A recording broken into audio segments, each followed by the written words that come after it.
মরণেরই কথা মানুষ মরণেরই কথা মানুষ স্মরণ করো না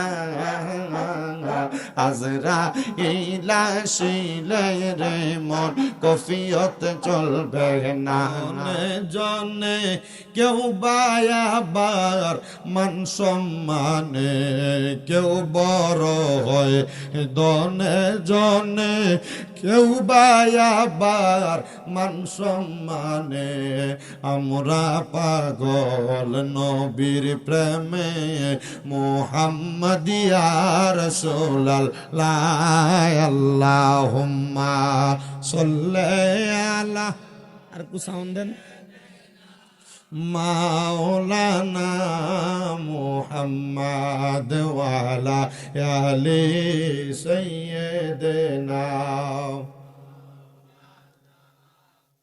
নূর নবীজির ফসিনা মুবারক মেশকের চাইতে আরো সুঘ্রাণ নূর নবীজির ফসিনা মুবারক মেশকের চাইতে আরো সুঘ্রাণ সাহাবীরা আতর রূপে করতেন তাহা ব্যবহার আল্লাহুম্মা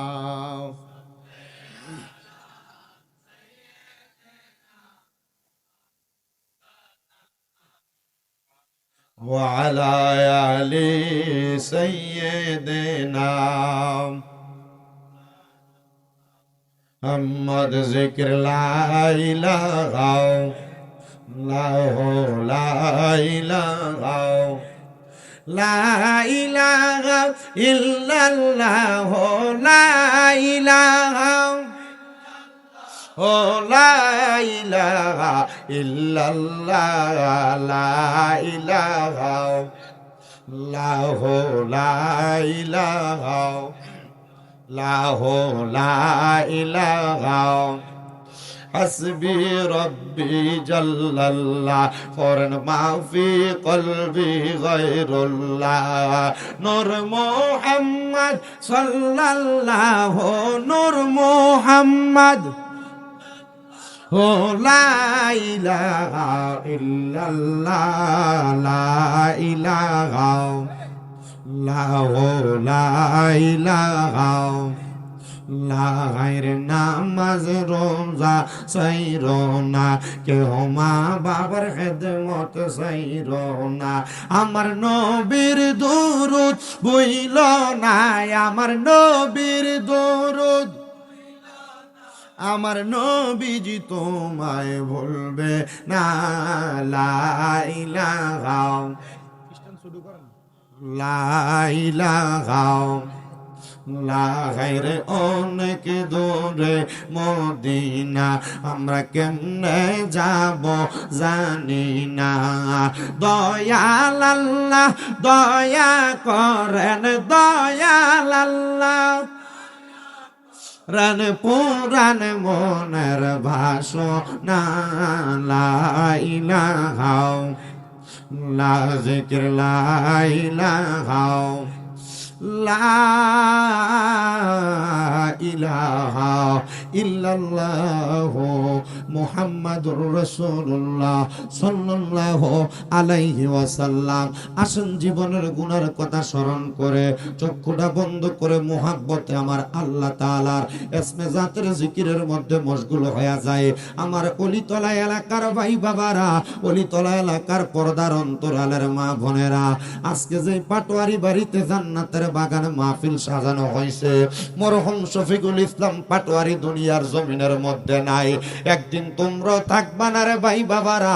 আসো না শফিকুল ইসলাম পাটোয়ারির স্মরণের জান্নাতের বাগান মাহফিলের মধ্যে বৈশা আমরা জীবনে গোপনে গোপনে লুকে লুকে যত গুনাহ করলাম, ওই গুনার জন্য যদি ক্ষমা প্রার্থনা করি, আমার আল্লাহ তাআলা চাইলে আপনার আমার জীবনের গুনাহ মাফ করার ক্ষমতা ওই আল্লাহর আছে না নাই?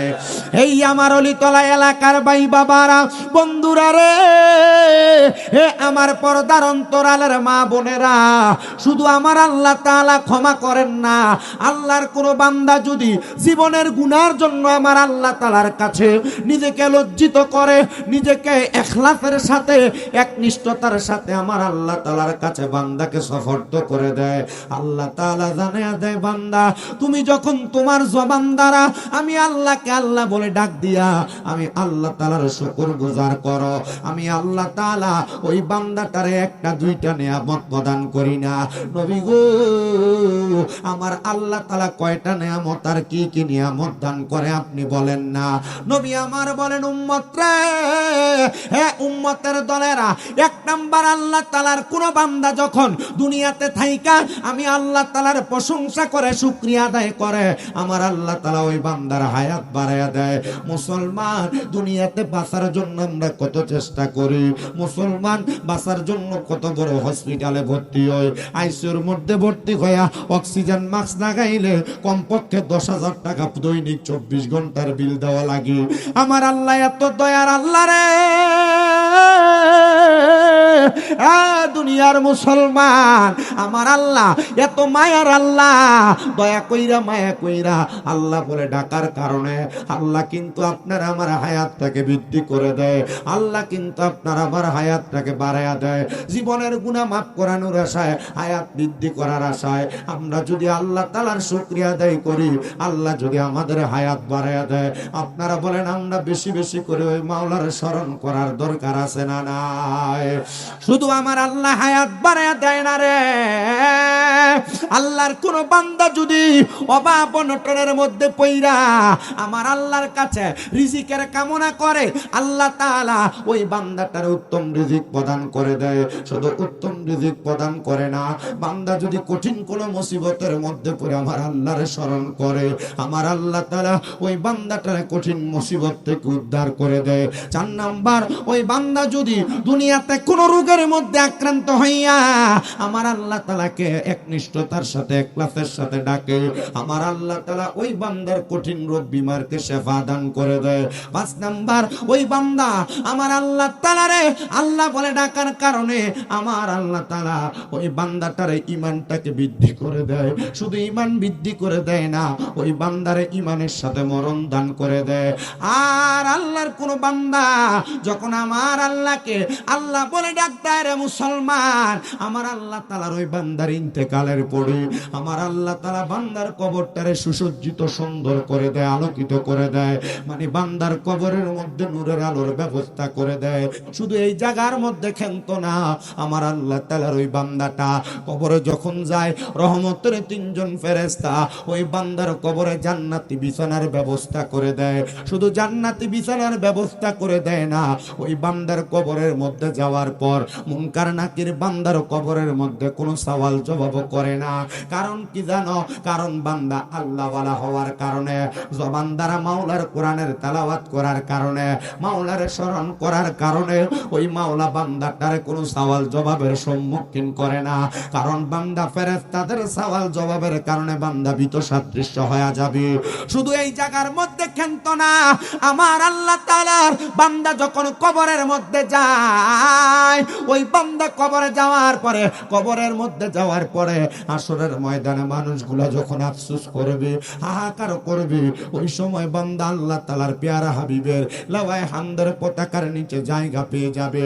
শুধু এই জায়গার মধ্যে শেষ না রে বান্দা, লাওয়ায়ে হামদের পতাকার পরে বান্দা যখন আর একটু সামনের দিকে যাবে, বান্দার জন্য ফুলসেরাত অপেক্ষা করে। ওই বান্দা ফুলসেরাতের সামনে যায়, বান্দা বিসমিল্লাহ বলে চোখ বন্ধ করে বান্দা ফুলসেরাত অটোমেটিকলি পার হয়ে যাবে। আল্লাহ তাআলা যেন আমাদেরকে আল্লাহ তাআলার স্মরণের মাধ্যমে নিয়ামত থেকে বঞ্চিত না করে, আল্লাহ যেন আমাদেরকে অসংখ্য নিয়ামতগুলো দান করে। সবার কাছে আবদার জানাই, চক্ষুটা বন্ধ করে মুহাব্বতের আওয়াজ ওই আল্লাহ তাআলার স্মরণ করেন। আল্লাহ আল্লাহ আল্লাহ আল্লাহ আল্লাহ আল্লাহ মরণের কথা মানুষ মরণের কথা মানুষ স্মরণ করো না আজরাইল আসিলে রে মন কফিয়ত চলবে না মারহাবা আল্লাহ আল্লাহ মরণেরি কথা মানুষ মরণেরি কথা আল্লাহ আল্লাহ আল্লাহ মরণেরি কথা মানুষ মরণেরি কথা মানুষ স্মরণ করো না আজরাইল আসিলে রে মন কফিয়ত চলবে না মারহাবা আল্লাহ আল্লাহ মরণেরি কথা মানুষ মরণেরি কথা মানুষ স্মরণ করো না আজরাইল আসিলে রে মন কফিয়ত চলবে না মাশাআল্লাহ আল্লাহ আল্লাহ আজরাইল আসিলে রে মন কফিয়ত চলবে না মারহাবা আল্লাহ আল্লাহ জবানটা খুইলা আল্লাহ আল্লাহ আল্লাহ আল্লাহকে স্মরণ নাই আল্লাহ আল্লাহ সে যে নামে আজরাইল সঠিক সময় সঠিক জনে হইবে হাজির মাশাআল্লাহ সে যে নামে আজরাইল সঠিক জনে সঠিক সময় হইবে হাজির আজরাইল শিলে রে মোহন আজরাইল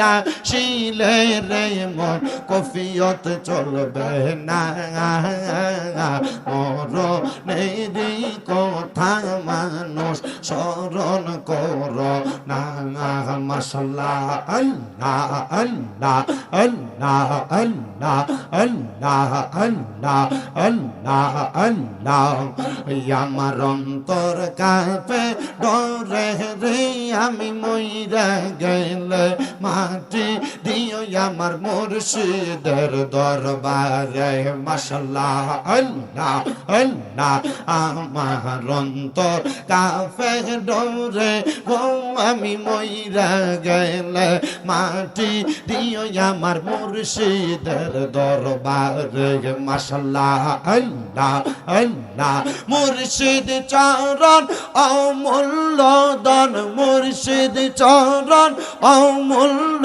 দান গোস না হয় কোরআনে আমি মইরা গেলে মাটি দিও আমার মুর্শিদের দরবারে মাশাআল্লাহ আল্লাহ আল্লাহ আল্লাহ আল্লাহ মুর্শিদ নাম যে কইরা সে সাধন বিনা দুধে দই পাতিয়া তুই লাগছে মা কমন মাশাআল্লাহ আল্লাহ আল্লাহ হাই গো মুর্শিদ নাম যে কইরা সে সাধন বিনা দুধে দই পাতিয়া হইলাছে মা কমন মারহাবা আল্লাহ আল্লাহ সেই মা খন বখন করিলে সেই মা খন বখন করিলে খুদা তিফতি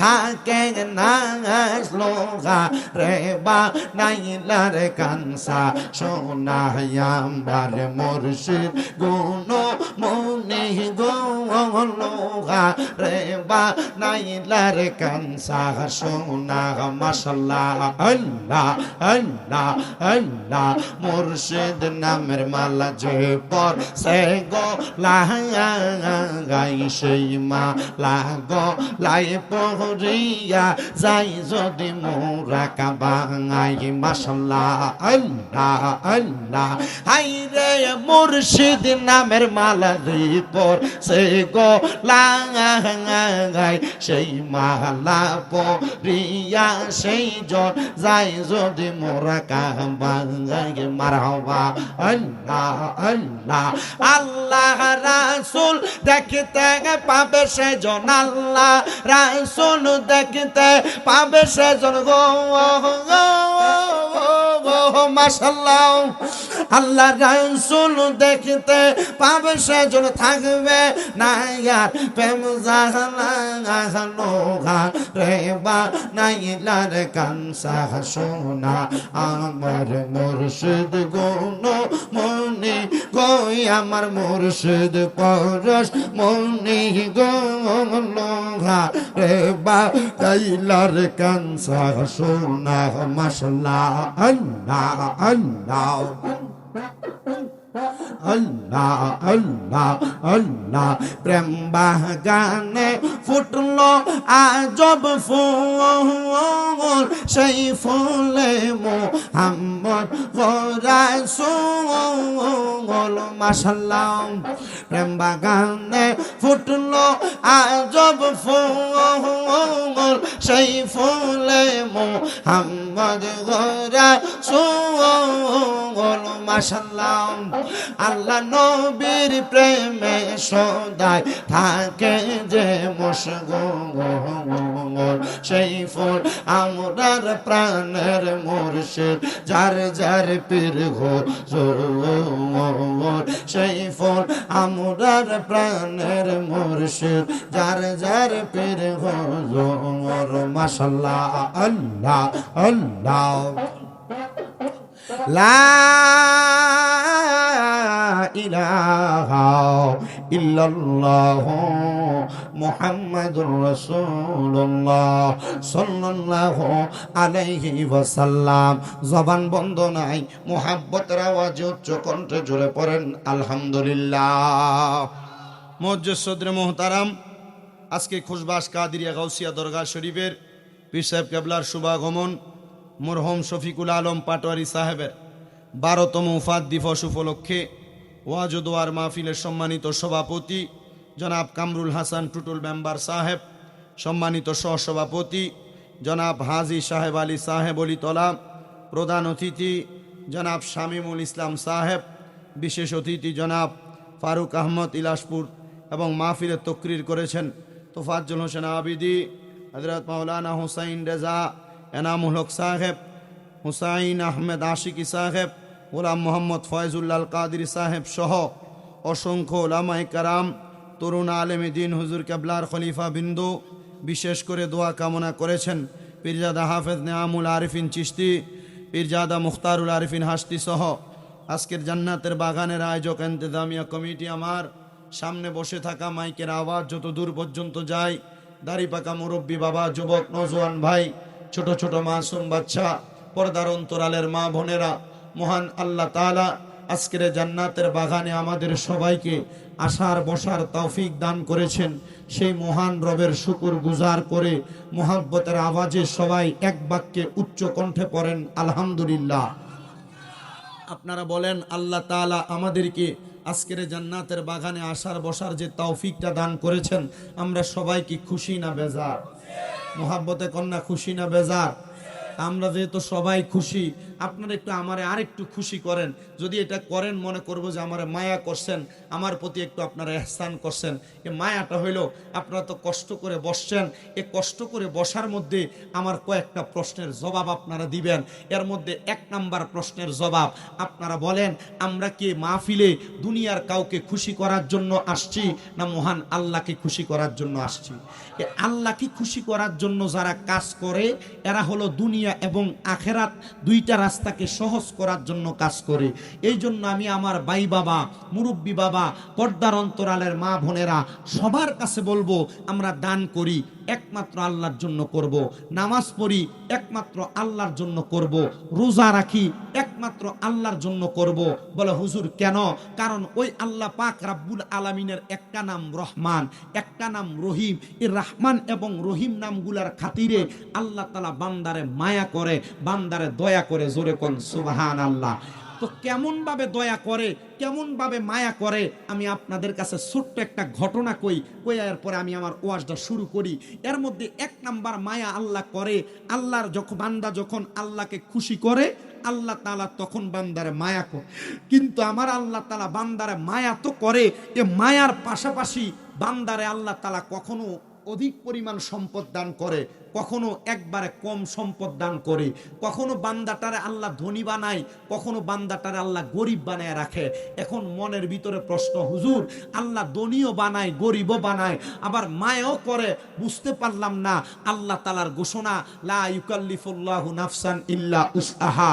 আল্লাহ জানায়, বান্দা আমি কারোর সাধ্যের বাহিরে কোনো কিছু সাফাইয়া দেই না।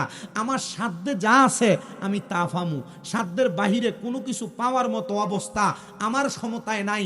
সব ক্ষমতার মালিক একজন। জবান খুলে কন্যা তিনি কি? জোরে কন্যা তিনি কে? একটু মোহাব্বতে সবাই আমার সাথে ওই আল্লাহর শুকরিয়া আদায় করে আরেকবার জোরে পড়েন আলহামদুলিল্লাহ।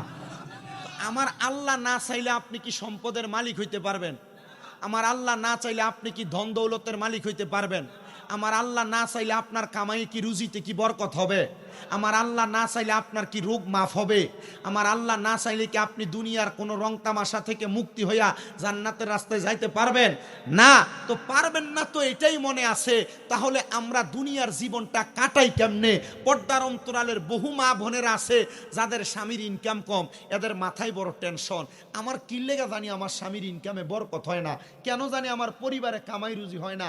আমার মা বোনদেরকে এই কথাটা কে বুঝিয়ে দিবে যে আমার আল্লাহ তাআলা সন্তুষ্টি হয় নাই বিদায় এখনো পর্যন্ত আপনার বেশি দেয় নাই। আল্লাহ যখন মনে করবে আপনার বেশি দেওয়ার উপযুক্ত আপনি হয়েছেন, আল্লাহ আপনার তখনই বেশি দিবে। আল্লাহ যখন মনে করবে আপনি বেশি পাওয়ার উপযুক্ত, তখনই আল্লাহ আপনাকে দিবে। এবার বলেন, আল্লাহর ফয়সালা আমরা মানতে চাই কি না? চাই ইনশাআল্লাহ। আল্লাহর ফয়সালাটা মানবো। আপনারা একটু কষ্ট করে সামনের দিকে আসেন, কাছাকাছি থাকলে আমি আপনাদের ফেস টু ফেস হয়ে আমার কথাটা বলতে আমার কাছে সুবিধা হবে। কষ্ট করে একটু সামনের দিকে আসেন, আমি আমার আলোচনাটা শুরু করব। একবার দুরূদ শরীফ পড়েন আর কষ্ট করে সামনে আসেন। আল্লাহুম্মা, আসেন সামনে আসেন, কাছাকাছি আসেন। আব্বা আয়ো আয়ো। মুহাম্মাদ ওয়া আলা,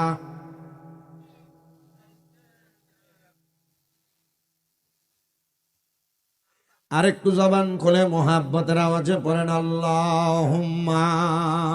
আমার একটু মায়া করেন না, আসেন না, কাছাকাছি বইয়েন, মোহাব্বত ফয়দা হইব। মুহাম্মাদ ওয়া আলা আলি,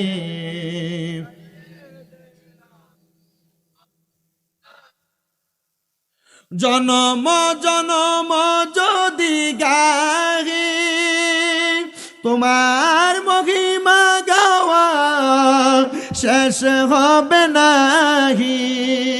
দয়া কর মায়া কর, দয়া কর মায়া কর ও গো রহমান। তুমি রহমান, তুমি মেহেরবান। অন্ধ গাহে না শুধু তোমারি গুণগান, ভুলেও ভুলে না তব শান।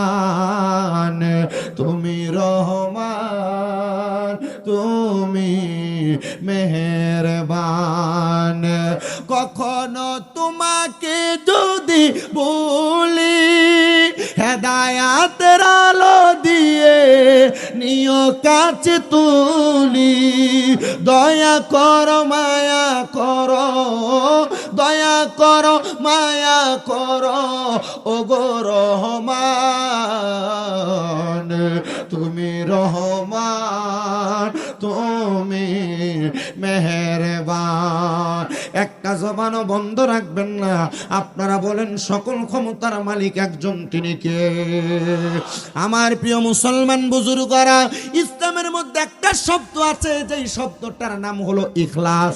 ওই ইখলাস শব্দটার অর্থ হলো একনিষ্ঠতা। ইখলাস শব্দটার অর্থ হলো একাগ্রতা। এই একনিষ্ঠতার সাথে একাগ্রতার সাথে আল্লাহর কোনো বান্দা যদি আমার আল্লাহকে রাজি এবং খুশি করার জন্য তাকওয়া অর্জন করার আশায় বান্দা যখন আল্লাহ তাআলার কাছে মনোনিবেশ করে, হোক সেটা 1 টাকার মাধ্যমে, হোক সেটা নামাজের মাধ্যমে, হোক এক বেলা খাবারের মাধ্যমে, হোক বান্দা আল্লাহ তাআলার স্মরণের মাধ্যমে, আমার আল্লাহ তাআলার ওই বান্দা একনিষ্ঠভাবে আল্লাহকে রাজি খুশি করার জন্য যখন বান্দা ইবাদতে মশগুল হয়ে যায়, আমার আল্লাহ তাআলা ওই বান্দাটারে দুনিয়া এবং আখিরাতের মধ্যে সফল কাম করে দেয়। তো আসেন একটু শুনি অন্তর লাগায়া, আল্লাহর একজন পয়গম্বর যার নাম হযরতে মূসা আলাইহিস সালাতু ওয়াস সালাম, উনি কিন্তু স্বাভাবিক কোন মাপের আল্লাহর পয়গম্বর না। মূসা নবী ছিলেন একজন গরম পয়গম্বর। নবী হযরতে মূসা আলাইহিস সালাতু ওয়াস সালাম উনি ওনার ঘরের মধ্যে অবস্থান করতেছে। একদিন মূসা নবীর কাছে ওনার একজন উম্মত আয়েশা ডাক দিয়া বলে, ও পয়গম্বর মূসা আলাইহিস সালাতু ওয়াস সালাম, আমার আল্লাহ তাআলা তো দয়াবান মায়াবান, তো আমার আল্লাহ তাআলা এত মানুষকে সম্পদ দেয়, টাকা পয়সা দেয়, দৌলত দেয়, আমার আল্লাহ কেন আমি নবীর উম্মতের সম্পদ দান করে না? পয়গম্বর হযরতে মূসা আলাইহিস সালাতু ওয়াস সালাম ডাক দিয়া বলে, এ আল্লাহর বান্দা শোনো, তাআলা এমনে এমনে তোমার সম্পদ দান করবে না। তোমার উচিত আমার আল্লাহর সন্তুষ্টির জন্য তুমি আমার সাথে কমপক্ষে 40 দিন পর্যন্ত আমার সাথে একনিষ্ঠতার সাথে ইখলাসের সাথে ইবাদত করা। তখন যদি তুমি 40 দিনের মধ্যে আমার আল্লাহকে খুশি করতে পারো, আমার আল্লাহ তাআলা তুমি বান্দাটারে যা চাইবা তা দিয়া দিবে। মুসলমান, আল্লাহ যদি খুশি না হয়, আপনি দুনিয়াতে হাজার চেষ্টা করলে কোনো কিছু পাবেন না। আর আল্লাহ যদি আপনার প্রতি খুশি হয়, রাজি হয়, আপনাকে যদি দুনিয়ার সব মানুষ অবহেলা করে, সব মানুষ অত্যাচার করে, আপনারা বলেন আল্লাহ রাজি থাকলে ওই বান্দারে আল্লাহ তাআলা সম্পদ এবং যা চায় তা দিতে আল্লাহর ক্ষমতা আছে না নাই? অবশ্যই ক্ষমতা আছে। ওই উম্মত ডাক দিয়ে বলে, ও পয়গম্বর আপনি একটু দোয়া করেন আর নেক নজর করেন, আল্লাহ তাআলা আমাকে অটোমেটিকলি এমনি সম্পদ দান করে দিবে। পয়গম্বরে ডাক দিয়া বলে, এ বান্দা, এ উম্মত একদিন 2 দিন না, তুমি যদি থাকো কমপক্ষে 40 দিন ইখলাসের সাথে ইবাদত, একনিষ্ঠতা একাগ্রতার সাথে ইবাদত করা লাগবে। বান্দা বলে আমি রাজি। বলে যদি রাজি থাকো তাহলে চলো আমার সাথে। পাহাড়ের গুহার মধ্যে নিয়ে গেছেন পয়গম্বর মূসা নবী। পাহাড়ের গুহার মধ্যে যাইয়া হযরতে মূসা আলাইহিস সালাতু ওয়াস সালাম ইবাদত করবে।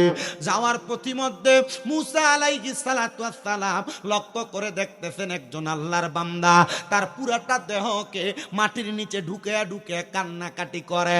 পয়গম্বর জিজ্ঞাসা করে, হে বান্দা, কেন তুমি এমন ভাবে কান্নাকাটি করো? আর তোমার দেহের মধ্যে মাটি আর ধুলাবালি দিয়ে তুমি তোমার দেহটাকে বন্ধ করে রেখেছো। বান্দা ডাক দিয়া বলতেছে, অন্য কোনো কারণে এভাবে রাখি নাই। বলে কারণটা কি? বলে আমার আল্লাহ তাআলা দুনিয়ার লংলা লুলা আতুর ভালো মানুষ খারাপ মানুষ সবাইকে সম্পদ দেয়, কিন্তু আমার আল্লাহ আমাকে কোনো সম্পদ দেয় না। পয়গম্বর আপনি তো আল্লাহর নবী, আপনি কোনো দোয়া করলে আমার আল্লাহ দোয়া কবুল করবেন, ফিরে দিবেন না। আপনি তো আল্লাহর পয়গম্বর, আপনি একটু খাস করে দোয়া করেন, আল্লাহ তাআলা যেন দোয়াটা কবুল করে নেয়। পয়গম্বর সাথে সাথে ওনার সফর সঙ্গীকে নিয়ে আল্লাহর দরবারে হাত উঠিয়ে দিলেন, আল্লাহ গো, তোমার বান্দা যা চায় তুমি তোমার বান্দাটারে সম্পদ দিয়া তার কলিজা ঠান্ডা করো। বান্দা এই দোয়া করতে দেরি মূসা নবী চলে গেলেন পাহাড়ের গুহার মধ্যে 40 দিনের জন্য চিল্লা করার জন্য। পয়গম্বর হযরতে মূসা আলাইহিস সালাতু ওয়াস সালাম 40 দিন যখন শেষ হয়ে যায়, ওনার সাথে যেই বান্দা আছে ওই বান্দা সম্পদের কামনা করেছে। যাওয়ার সময় হযরতে মূসা নবী দেখতেছে রাস্তার মধ্যে অনেকগুলা মানুষ একসাথে জড়ো হয়ে গেছে। মূসা নবীর সফর সঙ্গী জিজ্ঞাসা করে, হুজুর, যে জায়গার মধ্যে আপনি দোয়া করেছিলেন এই জায়গার মধ্যে শত শত মানুষ দেখা যায়, আসেন না গো পয়গম্বর, মানুষগুলা কেন এই জায়গার মধ্যে জড়ো হয়েছে আমরা একটু দেখার চেষ্টা করি। পয়গম্বর হযরতে মূসা আলাইহিস সালাতু ওয়াস সালাম আগে গেলেন, যা প্রশ্ন করলেন, এ আল্লাহর বান্দারা, একজন কি বলবা এখানে কেন এত জনসমাগম দেখা যায়? ডাক দিয়া বলতেছেন, ও পয়গম্বর, আমাদের এলাকার একজন নিম্নবিত্ত মানুষ, যার কোনো সম্পদ ছিল না, যার কোনো টাকা পয়সা ছিল না, কিন্তু হঠাৎ করে সম্পদের মালিক হওয়ার পরে ওই ব্যক্তিটা নেশা করার মধ্যে আগ্রহ হয়ে গেল। ব্যক্তিটা সব সময় নেশা করত, সম্পদের মালিক হওয়ার পর নেশার দিকে যখন ঢুকে গেছে, ওই ব্যক্তি নেশাগ্রস্ত হয়ে এলাকার একজন মানুষের মাথা ফাটায়া ফেলছেন, আর সেই মানুষটা ইন্তেকাল করেছেন। পয়গম্বর ডাক দিয়া বলে, তো এখানে এত মানুষ কেন? বলে, সে যে মানুষটাকে হত্যা করেছে, হত্যার বিচার করা হবে। এবার পয়গম্বর ওনার সফর সঙ্গীকে বলে, বাবা দেখেছো আল্লাহ তাআলা কেন মানুষকে সম্পদ দেয় না? তো তুমি তো আমার সাথে 40 দিন একসাথে চিল্লাতে ছিলা, এখন কি বলো? আমি মুসা নবী তোমার জন্য দোয়া করব, আল্লাহ সেই দোয়া কবুল করবে এবং তোমাকে সম্পদ দান করবে। উনি ডাক দিয়া বলে, পয়গম্বর, মুসা নবী, আমার আল্লাহ তাআলা যখন মনে করবেন, যখন ইচ্ছা পোষণ করবেন আমাকে কোনো কিছু দিবেন, তখন আমি সেটা গ্রহণ করব। তার আগে আমি আল্লাহর কাছ থেকে চায়া কোনো কিছু নিব না। যদি চায়া নেই, আল্লাহ তাআলা ওই ব্যক্তির মতো আমাকে অহংকারী বানাবে, সম্পদের মালিক হওয়ার পরে নেশাগ্রস্ত বানাবে, সম্পদের মালিক হওয়ার পর নেশাগ্রস্ত হইয়া আমি মানুষকে হত্যা করার জন্য যাব, মানুষকে আঘাত করতে যাব, এমন কোন সম্পদের মালিক আমি হতে চাই না। এই অলিতলা এলাকার মুসলমান, এই অলিতলা এলাকার পর্দার অন্তরালের মা, আল্লাহর কাছে কোনো কিছু চায়ও না, চায়ও না। বলে, হুজুর বলেন কি, আল্লাহর কাছে চাইবো না তো কার কাছে চাইবো? হ্যাঁ বান্দা, চাইলে আল্লাহর কাছে চাইতে পারো, কিন্তু আল্লাহ তো তোমার অন্তরের সকল খবর সম্পর্কে জানে। ইন্নাল্লাহা খবীরুম বিমা তা'মালুন, আল্লাহ তাআলা তোমার অন্তরের ভালো মন্দ সকল কিছুর খবর জানেন। তো তুমি চাইবা কেন? তুমি ইখলাস অন্তরে ধারণ করো, একনিষ্ঠতা অন্তরে ধারণ করো, একাগ্রতা ধারণ করে 5 ওয়াক্ত নামাজের মধ্যে লেগে যাও। দেখবা আমার আল্লাহ তাআলা তোমার মনের যা ইচ্ছা আল্লাহর কাছে প্রকাশ করার আগে তোমার মনের ইচ্ছাটা আমার আল্লাহ পূরণ করবে। মুসলমান, তোমার মাঝে তো কোনো বরকত নাই, তোমার ঘরে কোনো সম্মান নাই, তোমার ঘরের মধ্যে কোনো উন্নতি হয় না। কারণটা কি? এটা কি জানো? আল্লাহর হাবিব মুহাম্মদুর রাসূলুল্লাহ সাল্লাল্লাহু আলাইহি ওয়াসাল্লাম, মদিনার তাজেদার হুজুরপুর নূর মুহাম্মদ মুস্তাফা সাল্লাল্লাহু আলাইহি ওয়াসাল্লাম নবী বলেন, উম্মত, দুনিয়ার জমিনের মধ্যে মানুষ 5টা ইবাদতের কারণে মানুষ 5টা জিনিসকে হারায় ফেলে। নবী গো, কোন 5টা জিনিসের কারণে 5টা জিনিস হারায় ফেলে? নবী আমার বলে, কোন মানুষ যদি ফজরের নামাজ ছেড়ে দেয়, আল্লাহ তাআলা ওই বান্দার চেহারার নূর, চেহারার উজ্জ্বলতা, সৌন্দর্য কমায়া দেয়। 2 নাম্বার, কোন মানুষ যদি যোহরের নামাজ ছেড়ে দেয়, আল্লাহ তাআলা ওই বান্দার রুজি রোজগারের বরকত কমায়া দেয়। 3 নাম্বার, কোন বান্দা যদি আসরের নামাজ ছেড়ে দেয়, আল্লাহ তাআলা ওই বান্দার শরীরের শক্তি কমায়া দেয়। 4 নাম্বার, কোন বান্দা যদি মাগরিবের নামাজ ছেড়ে দেয়, আল্লাহ তাআলা ওই বান্দার সন্তান সন্ততি দিয়া বান্দারে কোনো কাজে লাগায় না। আর 5 নাম্বার, বান্দা যদি এশারের নামাজ ছেড়ে দেয়, আল্লাহ তাআলা বান্দার ঘুমের বরকত উঠে নিয়ে যায়। এই জন্য আমি সবার কাছে আবদার করব, 5 ওয়াক্ত নামাজের পাশাপাশি আপনারা যদি আল্লাহ তাআলার সান্নিধ্য অর্জন করতে চান, আপনারা আল্লাহ তাআলার একটু বেশি বেশি নফল ইবাদতে মনোযোগী হয়ে যান। দেখবেন আমার আল্লাহ তাআলার কাছে নফল ইবাদতে মনোযোগী হওয়ার কারণে আল্লাহ তাআলা আপনি বান্দাটারে আল্লাহর বন্ধুতে রূপান্তর করে আনিবে। আর যখন আল্লাহর কোনো বান্দা যখন বেশি বেশি ইবাদত করে, নফল ইবাদত করে, তখন আল্লাহ ওই বান্দাটারে আল্লাহর আর বান্দা রাখেন না, আল্লাহ বান্দাটারে বান্দা থেকে আল্লাহর বন্ধু বানায় নেন। জোরে বলেন সুবহানাল্লাহ। এ মুসলমান ইমানদার, আল্লাহর বান্দা থেকে বন্ধু হওয়ার চেষ্টা আমরা কেউ করি না। আমরা নামাজ, রোজা, হজ, যাকাত, দান, সদকা, হালাল হারাম সব আমাদের চলে, কিন্তু আল্লাহর বান্দা থেকে বন্ধু হওয়ার জন্য আমাদেরকে কত চেষ্টা করার দরকার আমরা জানি না।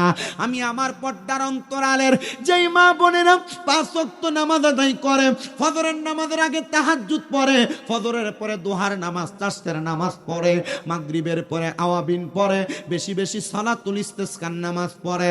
খোদার কসম করে বলি, এ পর্দার অন্তরালের মা, তোমরা যারা মুরব্বী বাবার এখানে বসেছ, বাবারে যারা 5 ওয়াক্ত নামাজের পাশাপাশি নফল ইবাদত করে, নফল রোজা রাখে, খোদা কি কসম করে বলি, আমার আল্লাহ তাআলা ওই বান্দাটারে আল্লাহর বান্দা শুধু রাখেন না, আল্লাহর বন্ধুতে রূপান্তর করে। তো বন্ধু বন্ধুর জন্য কি না করতে পারে। যখন আপনি ইবাদতে মনোযোগী হইয়া আল্লাহর বান্দা থেকে বন্ধু হয়ে যাবেন, আল্লাহ তাআলা আপনি যা চাইবেন তাই কবুল করবে। আপনার জবান আর আপনার থাকবে না, এটা আল্লাহর কুদরতের জবান হয়ে যাবে। আপনার কান আর আপনার কান থাকবে না, এটা আমার আল্লাহর কুদরতি কান হয়ে যাবে। আপনার হাত পা চোখ আপনার থাকবে না, এটা আমার আল্লাহর কুদরতি হাত পা চোখ হয়ে যাবে। বলে হুজুর বলেন কি? বলে হ্যাঁ, বান্দা তোমাকে নফল ইবাদত করে আল্লাহ তাআলার সান্নিধ্য অর্জন করা লাগবে। সান্নিধ্য অর্জন করার জন্য আমি আপনাদেরকে আরো কয়েকটা কারগুজারি শোনায়া দিব। তবে আমি আজকে আপনাদেরকে এই পাটোয়ারি বাড়িতে মরহুম শফিকুল আলম পাটোয়ারির স্মরণে এত সুন্দর ওয়াজ মাহফিল, ফাতিহার মাহফিল, ইসালে সাহাবের মাহফিল কেন হয়, এটার ছোট্ট একটা ফজিলতের কথা বলে দেই। এই এলাকার মানুষ যারা বসেছেন, আপনাদেরও তো অনেকের মা কবরে, আপনাদের অনেকের বাবা কবরে, মা বাপ কবরে আছে। আপনি তাদেরকে কবরে টাকা পয়সা দিতে পারেন না, সম্পদ দিতে পারেন না, ভালো কোনো খাবার দিতে পারেন না। পারবেন কেমনে? কবরবাসী কবরে যাওয়ার পর এক জগৎ থেকে আরেক জগতে পদার্পণ করেছে, প্রিয় মুসলমানেরা। কিন্তু আপনি চাইলে আপনার মা আপনার বাবার কবরের মধ্যে আপনি কিছু ইসালে সওয়াব রেসানি পাঠাতে পারেন। হুজুর কেমন করে পাঠায় একবার বলেন না। আল্লাহর নবী মুহাম্মদুর রাসূলুল্লাহ সাল্লাল্লাহু আলাইহি ওয়াসাল্লাম নবী আমার বলেন, উম্মত শুনো শুনো শুনো, কিভাবে একটা মৃত মা বাবার জন্য তাদের সন্তানেরা সওয়াব রেসানি করবে। বলে কিভাবে? বলে যখন কোন সন্তান তাদের মা বাবার জন্য সওয়াব রেসানি করার চেষ্টা করে, তখন আমার আল্লাহ তাআলা ওই সন্তানের মা, ওই সন্তানের বাবা, ওই সন্তানের দাদা, ওই সন্তানের দাদি, আহলে আওলাদ, বংশের মানুষ যারা কবরে, ওই কবরবাসীদের রূহগুলাকে আমার আল্লাহ উন্মুক্ত করে দেয়, ছেড়ে দেয়। ওই রূহগুলা তখন এলাকাতে আগমন করে, আইসা দেখে কোন সন্তান তার মার জন্য দোয়া করে, কোন দাদা তার দাদির জন্য, কোন নাতি তার দাদা দাদির জন্য দোয়া করে, কোন নাতি তার নানা নানির জন্য দোয়া করে, আহলে আওলাদের জন্য দোয়া করে। দোয়া করার পরে ওই কবরবাসী তখন যখন কবরে ফিরে চলে যায়, যা দেখতে পায় আমার আল্লাহ তাআলা ওই বান্দার কবরটারে নাজাত দিয়া দিছে। প্রশ্ন করে, রাব্বে কারীম আল্লাহ, কবরটারে কেন আপনি নাজাত দিলেন এভাবে? আল্লাহ তাআলার ফেরেশতারা জবাব দেয়, কারণ হলো একটা। বলে কোন কারণ? বলে তুমি দুনিয়ার জমিনের মধ্যে এমন কিছু ওয়ারিসদার রেখে এসেছো, যেই ওয়ারিসদাররা তোমার জন্য এসালে সওয়াব করে দোয়া পাঠাইছে। আল্লাহ আমি এখান থেকে তাদের জন্য ওয়া মাগফিরাতুল লাহুমা কামনা করি, আল্লাহ আপনি তাদেরকে মাফ করে দেন। আল্লাহ তাআলার সাথে সাথে আপনি কবরবাসীর জন্য দোয়া করেছেন, যেহেতু কবরবাসীকে আল্লাহ মাফ করে দেয়, তখন ওই ব্যক্তি আপনার জন্য দোয়া কামনা করে, আল্লাহ তখন আপনাকেও মাফ করে দেয়। শুধু তাই না মুসলমানেরা, শুনেন অন্তরের কানটা লাগায়া, আমার আল্লাহ পাকের পেয়ারা হাবিব বলে, আর যখন কোনো মানুষ দুনিয়ার জমিনে আইসা দেখে তাদের মা, তাদের বাবা, তাদের সন্তান, তাদের আহলে আওলাদ, তাদের নাতি নাতকুরেরা তাদের জন্য দোয়া করে না, এরা ফিরে যায়, ফিরে যায় কবরের মধ্যে দেখতে পায় এদের কবরের মধ্যে কঠিন আযাবের শিকার। আল্লাহ গো, এত কঠিন আযাব আমরা সহ্য করতে পারবো না। পাশের কবরের মানুষের আযাব মাফ, কিন্তু আমার কবরের আযাব কেন মাফ করা হয় না? আমার আল্লাহ জানায়া দেয়, ফেরেশতারা জবাব দেয়, তুমি এমন কোন আওলাদ দুনিয়াতে রেখে আসো নাই যে আওলাদ তোমাদের জন্য দোয়া কামনা করবে, তোমাদের জন্য মাগফিরাত কামনা করবে। এবার আপনারা বলেন, যদি একজন আওলাদ, একজন সন্তান, একজন নাতি নাতকুর বংশের মানুষের জন্য দোয়া করলে আল্লাহ বান্দার দোয়াগুলা মাফ করতে, দোয়াগুলা কবুল করে বান্দারে মাফ করতে পারে। আমরা এমন একজন আওলাদ যারা আমাদের জন্য দোয়া করবে, আমরা দুনিয়াতে রাইখা যাইতে চাই কি চাই না? আল্লাহ কবুল করেন, জোরে বলেন আমিন। আল্লাহুম্মা সাল্লি আলা মাদনা বিয়ানা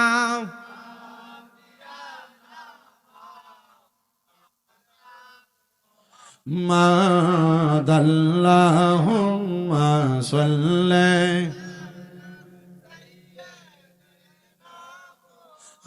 মাদনা বিয়ানা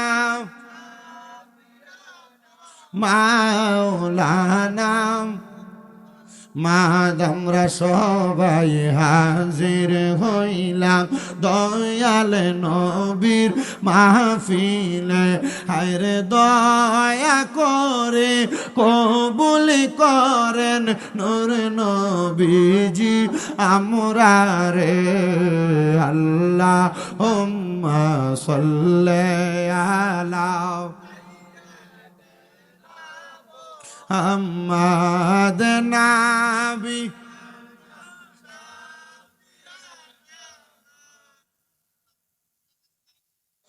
অন্তর কাফে ডরে ডরে যাইতে সোনার মদিনায়, হায়রে ঘর বাড়ি আর লয় না মনে লইয়া যাও না মদিনায়। আল্লাহ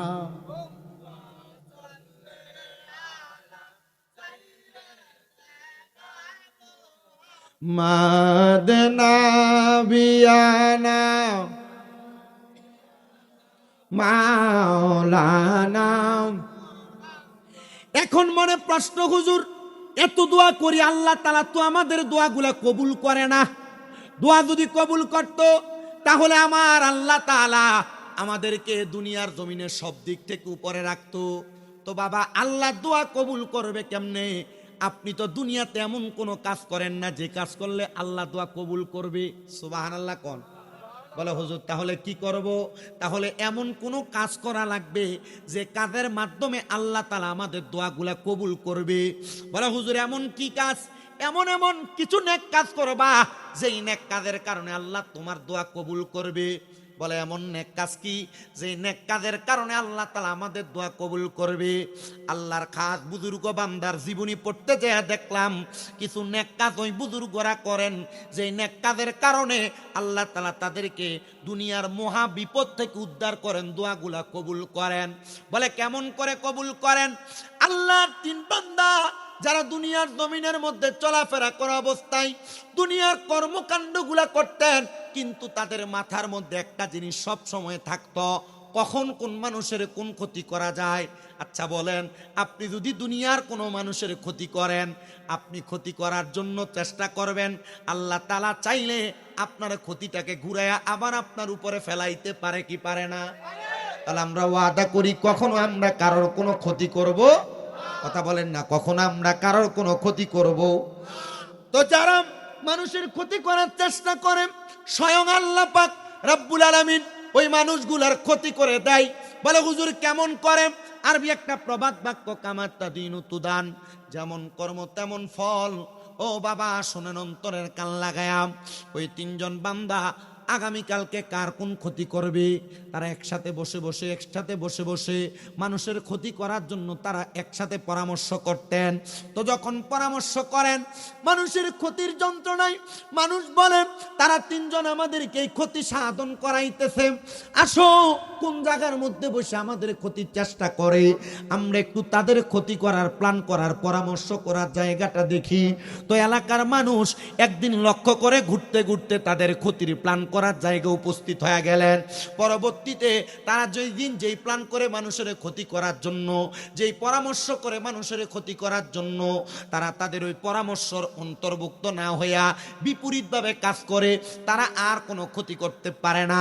তারা চিন্তা করল মনে হয় আমাদের পরামর্শের কথা এলাকার মানুষ জেনে যায়, এই জন্য আমরা এলাকার মানুষগুলাকে বিপদে ফেলতে পারি না, চলো আমরা এলাকা থেকে দূরে নির্জনে কোথাও যায়া তাদের ক্ষতি করার জন্য পরামর্শ করে নিব। চলে গেলেন একসাথে। যাওয়ার পরে আল্লাহর তিন বান্দা গুহার মধ্যে ঢুইকা মানুষের ক্ষতি করার চিন্তা তারা করেছে, কিন্তু আল্লাহ তাআলা দুনিয়ার জমিনের মধ্যে তো এমনি বান্দারে চালায় না। বান্দারা যখন গুহাতে প্রবেশ করে মানুষের ক্ষতি করার পরামর্শ শুরু করবে, এমন টাইমে ওই পাহাড়ের গুহার সামনে বড় বড় 3টা পাথর আইসা গুহার মুখটাকে বন্ধ করে দিছে। এরা বলতেছে, হাই রে, গুহার মুখটা কেমন করে বন্ধ হয়ে গেল? এখন তো গুহার মুখটা খোলা যায় না। আর আল্লাহ তাআলা আমাদেরকে মনে হয় আমাদের খারাপিয়তের কারণে এই গুহার মধ্যে আবদ্ধ রাইখাই মারবে। আপনারা বলেন, দুনিয়াতে কোনো মানুষ যদি কোনো মানুষের ক্ষতি করে, তার ক্ষতি একজন জোড়ায় দেয়, তিনার নাম একজন, তিনি কে? মোহাব্বতের আওয়াজে বলেন না, তিনি কে? প্রিয় মুসলমান ইমানদারেরা, আল্লাহর তিন বান্দা বলে, হয়তো আমরা দুনিয়াতে যে পাপ কাজ করেছি, এই পাপ কাজের উপঢৌকন হিসেবে আল্লাহ তাআলা আমাদেরকে পাহাড়ের গুহার মধ্যে আটকায় রাখছেন। এই চিন্তাধারা যখন মাথায় সেট আপ, তারা 3 জন একসাথে পরামর্শ করে বলে, আসো, দুনিয়াতে এমন কোনো ভালো কাজ করেছি কিনা যেই ভালো কাজের কারণে আল্লাহ তাআলা আমাদেরকে মাফ করতে পারে, এখান থেকে উদ্ধার করতে পারে। তারা ডাক দিয়া কয়, এমন কোনো ভালো কাজ নাই। একজন বলে, আমার জীবনে একটা ভালো কাজ আছে। বলে, ভালো কাজটা কি একবার বলো না? বলে, একটা ভালো কাজ হলো, আমার বাড়িতে একজন চাকর কাজ করতেন। 1 মাস কাজ করার কারণে ওই ব্যক্তি দৈনিক আমার কাছ থেকে 2 পট করে চাউল পাইতেন। এই চাউলগুলা 1 মাস পরে আমার কাছে রাখছেন, রাইখা জমাট করার পরে সে আমার কাজ শেষ করে বাড়িতে যাবে। এমন টাইমে ডাক দিয়া বলেন, ও গো মনিব, আমি আমার সম্পদগুলা আমার কাছে রাখতে চাই না, কারণ আমার এই সম্পদ খাওয়ার মতো কোনো মানুষ নাই। আমি আমার সম্পদগুলা আপনার কাছে আমানত রাখলাম। আমানত বুঝেন তো আপনারা? মানে আমি আপনার কাছে কোনো কিছু দিলাম, এটাকে আপনি নড়চড় করবেন না, ভাঙবেন না, এটা আপনি আপনার কাছে রেখে দিবেন। আল্লাহর বান্দা বলে, এ মনিব, আমি আমার এই 30 দিনের চালগুলা আপনার কাছে আমানত রাখলাম, আপনি আপনার কাছে চালগুলা রেখে দেন। আল্লাহর বান্দা বলেন, আমি তার চালগুলা আমার কাছে রেখে দিলাম আমানত হিসাবে, কিন্তু অনেক দিন পর্যন্ত সে আমার কাছে আসে না। যখন আমার কাছে আসে না, আমি আমার কাছে চালগুলা দেখলাম যখন পোকায় আকৃষ্ট হইতেছে, আমি চালগুলাকে বাজারে বিক্রি করে একটা ছাগল ক্রয় করলাম। ছাগলটা পালতে পালতে অনেকগুলা, আমি একটা গরু ক্রয় করলাম, ক্রয় করে অনেকগুলা হয়ে গেল, খামার হইল, পালন করার জন্য রাখাল হইল। হঠাৎ করে ওই আগন্তক আমানতদারিতার ব্যক্তি আমার কাছে আইসা বলে, হুজুর, আপনার কাছে যে আমানত রেখেছিলাম, আমার চাউলগুলাকে আপনি ফেরত দিবেন। হুজুর বলেন, যাও, এই যে গরুর খামার দেখা যায়, পুরাটা খামার তুমি নিয়ে যাও, এগুলার মালিক তুমি। উনি আমার জবাব দেয়, হুজুর, না না না, আমি আপনাকে মাত্র 60 খুশি চাউল দিয়েছিলাম, আমার চাউল আপনি ফেরত দিবেন। এত গরু আমার দরকার নাই, খামার আমার দরকার নাই, রাখাল আমার দরকার নাই। হুজুর বলে, বাবা শোনো শোনো শোনো, এগুলা সব তোমার। আমি তোমার চাউলগুলা বিক্রি করে এগুলাকে এতটুক সম্পদে পরিণত করেছি, তোমার আমানত তুমি বুইজা নিয়ে যাও, আমি তোমার আমানত আর আমার কাছে রাখলাম না। আল্লাহর বান্দা বলে, আল্লাহ, আমার জীবনে আর এমন কোনো কিছু নাই, তবে একটা জিনিস আছে, আমানতদারিতা। আল্লাহ, তুমি আমার আমানতদারিতা কবুল করো। আল্লাহর সাথে সাথে দোয়া কবুল করেছে। ওই আমানতদারিতা ফেরত দেওয়ার কারণে পাহাড়ের গুহার মুখ থেকে সাথে সাথে একটা পাথর আমার আল্লাহ সরাইয়া নিয়ে গেছেন। জোরে বলেন সুবহানাল্লাহ।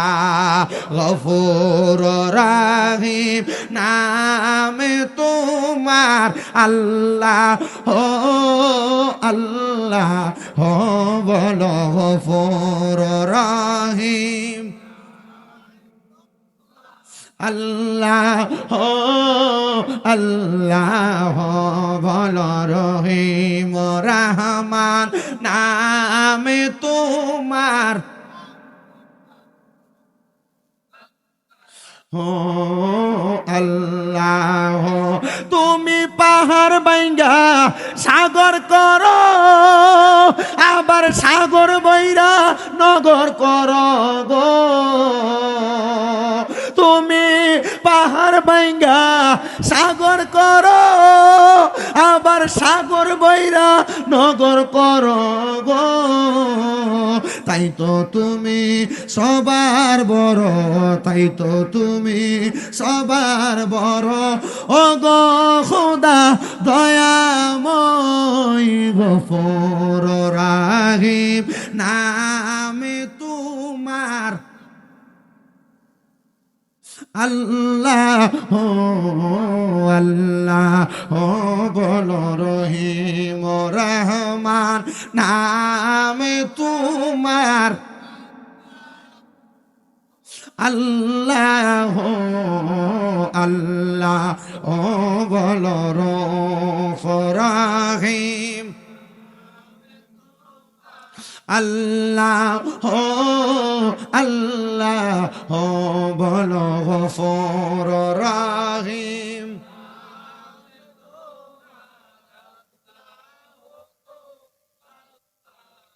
আরেক ব্যক্তি বলে আমারও দোয়া কবুল হয় না, তা আমরা মুক্তি পাবো কিভাবে? তিনি বলেন আমার জীবনে একটা ভালো কাজ আছে। বলে কি ভালো কাজ তুমি একবার বলো। সে ডাক দিয়ে বলেন আমি আমার ওই ভালো কাজের উসিলা দিয়া দোয়া করলাম, আল্লাহ তাআলা আমার দোয়া কবুল করেছে। বলে তোমার ভালো কাজের কথাটা বলো। উনি বলেন আমার ভালো কাজ হলো আমি দুনিয়ার জমিনে চলাফেরা করা অবস্থায় আমার নজর ছিল বড় খারাপ। জোরে কর না, নজর কি ভালো না খারাপ? তিনি বলেন আমার নজর ছিল বড় খারাপ। আমার বাড়িতে আমার একজন চাচাতো বোন ছিল, যার চেহারা ছিল বড় সুন্দর, বড় মায়াবী। আমি তার চোখের দিকে যখন তাকাইতাম, তার মুখের দিকে যখন তাকাইতাম, আমার মনে মনে চিন্তা আসতো, হায় রে আমার ঘরে আমার একজন সুন্দরী চাচাতো বোন, যদি আমি তাকে বিবাহ করতে পারতাম অথবা তার দেহটাকে আমি ভোগ করতে পারতাম। নাউজুবিল্লাহ পড়ে। আচ্ছা বলেন বিবাহ ছাড়া একটা নারীর দেহ ভোগ করা এটা হারাম? উনি ডাক দিয়ে বলেন আমি চাইছিলাম তার দেহটা ভোগ করার জন্য। আল্লাহর দরবারে কতবার আমি চিন্তা করলাম, হায়রে আমার মনের আশাটা পূরণ হয় না। হঠাৎ করে আমি রাত্রবেলা তাকে নিয়ে আমার মনে মনে একটা কুধারণা করতে লাগলাম। যখন আমি কুধারণা করতে লাগলাম, এমন টাইমে গভীর রজনীতে আমার ঘরের দরজার সামনে এসে কে জানি ডাক দেয়। ঘরের দরজাতে ডাক দেওয়ার পর আমি ঘরের দরজাটা খুললাম, দেখলাম আমার ওই সুন্দরী চাচাতো বোন আমার ঘরের দরজার মধ্যে।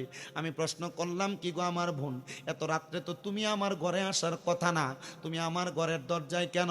সে আইসা আমার ডাক দিয়ে বলে এ ভাই আপনার ঘরের দরজার মধ্যে গভীর রজনীতে আসার আমার একটাই মাত্র কারণ। বলে কারণ কি, কোনটা বলো? উনি বলেন আমার কারণ হলো মাত্র 200 দিরহামের জন্য আমি বড় মহা মুসিবতের মধ্যে আছি, মহা বিপদের মধ্যে আছি। আপনি কি পারবেন আমার 200 দিরহাম দিয়ে আমাকে সহযোগিতা করার জন্য? আল্লাহর বান্দা ডাক দিয়া বলে আমি যদি তোমার 200 দিরহাম দেই তাহলে আমার লাভটা কি হবে? বলে আপনি যা চান আপনি আপনার লাভ হিসেবে তা নিতে পারবেন।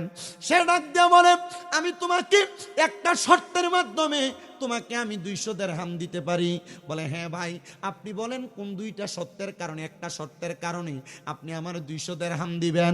সে ডাক দিয়া বলে বোন আমি তোমার দেহটার জন্য বড় পাগল, তুমি যদি মাত্র একটা বারের জন্য আমার বিছানাতে আসতে পারো আমি তোমাকে 200 দিরহাম দিয়ে সহযোগিতা করব। ডাক দিয়া বলে ভাই এখন আমি এমন মুসিবতের মধ্যে এমন বিপদের মধ্যে পড়ে গেছি, আমি যদি আপনার শর্তে রাজি না হই আপনি তো আমাকে 200 দিরহাম দিবেন না। দেন আপনি 200 দিরহাম। আক্রান্ত হওয়া না। আল্লাহর বান্দা বলে যখন আমি তার দেহটার মধ্যে স্পর্শ করতে যাব, তার চরিত্র হরণ করতে যাব, তার জামা কাপড়গুলা তার শরীর থেকে সরায় আমি তার দেহ ভোগ করতে যাব, এমন টাইমে আমি তাকায়া দেখলাম আমার চাচাতো বোনের চোখের মনি কোটাগুলা দিয়া বায়া বায়া পানি পড়তেছে। আমি জিজ্ঞাসা করলাম ভন্ডে আমার এ বোন তোমার চোখের মধ্যে কেন এত পানি দেখা যায়? পানি হওয়ার কারণটা কি একবার বলবা নাকি? সে আমারে ডাক দিয়ে কয় ভাই আমি দুনিয়ার কোনো কারণে কান্দি না, আমি কান্দি আমি যে আপনার সাথে এভাবে অবৈধভাবে মেলামেশা করতেছি। আপনি কি আমার আল্লাহর একটু ভয় করবেন না?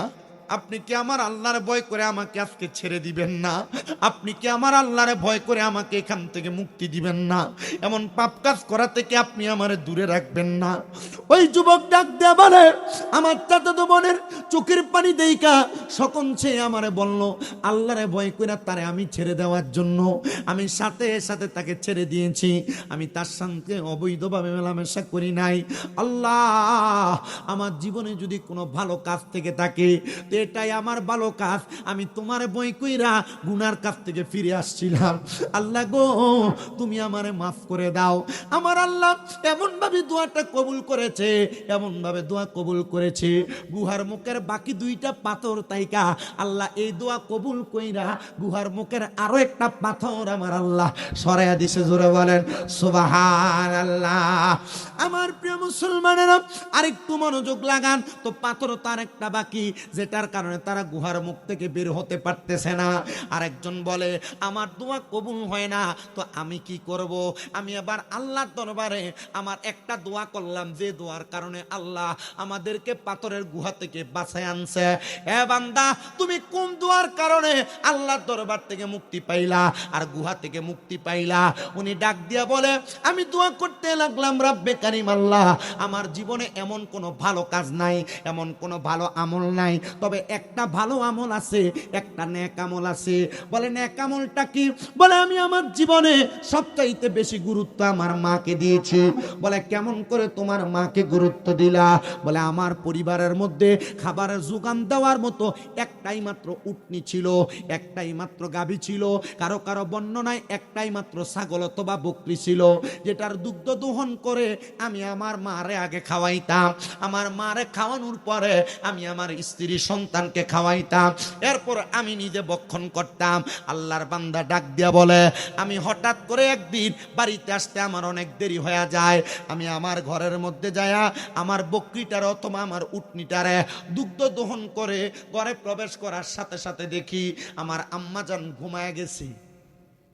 ঘুমানোর পরে আল্লাহর বান্দা বলেন, আমি দুধগুলা নিয়ে আমার আম্মাজানের সামনে দাঁড়ানো। আমার ছোট বাচ্চা কান্না করতে করতে খুব বেকার হয়ে গেছে। আমি আমার ছোট বাচ্চাকে দুধগুলা দেই নাই খাইতে। কেন? কারণ আমার ভিতরে একটা জিনিস কাজ করত, এই দুধ আগে আমার মা খাবে, এরপর আমার বাচ্চা খাবে, তারপর আমি আর আমার বিবি খাবো। কিন্তু আমার মা তো খাইতে পারে নাই, উনি ঘুমায় গেছে, এই জন্য দুধ নিয়ে আমি আমার মায়ের বিছানার পাশে দাঁড়াইছি। আল্লাহু আকবার বলবেন না? এটা মায়ের প্রতি ভক্তি, মায়ের প্রতি শ্রদ্ধা, মায়ের প্রতি ভালোবাসা, একনিষ্ঠতা, একাগ্রতা। মাকে যে সে মোহাব্বত করে সেটার একটা ধারাবাহিকতা।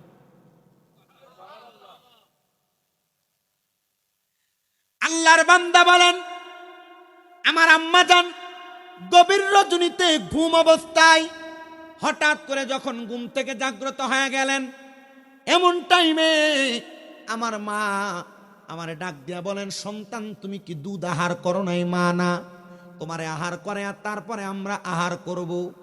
আমার মারে দুধ পান করায়, আমি আমার ছোট বাচ্চাটারা দুধ পান করে, তারপর আমরা স্বামী স্ত্রী দুইজন দুধ পান করেছি।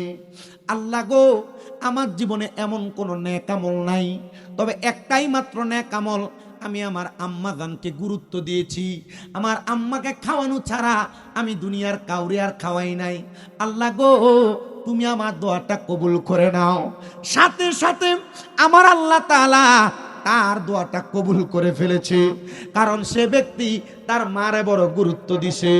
আমি আমার আজকের জান্নাতের বাগানে যারা বসেছেন, এই কুমিল্লা জেলার অন্তর্গত বরুড়া থানাধীন অলিতলা এলাকার পাটোয়ারি বাড়ি, এই জান্নাতের বাগানের মধ্যে আমার মুরব্বী বাবা, যুবক ভাইরা, আপনারা যারা স্ত্রীর মায়ায় পইরা মা বাপকে গুরুত্ব দেওয়া বন্ধ করে দেন, আপনারা যারা দুনিয়ার মায়ায় পইরা মা বাপকে গুরুত্ব দেওয়া বন্ধ করে দেন, আপনারা যারা দুনিয়ার কর্মকাণ্ডে পইরা আপনাদের আম্মা আব্বারে গুরুত্ব দেওয়া বন্ধ করে দেন, আমি আপনাদের কদমে হাত দিয়ে বলবো, না না না, আপনারা গুরুত্ব দেওয়া বন্ধ কইরেন না।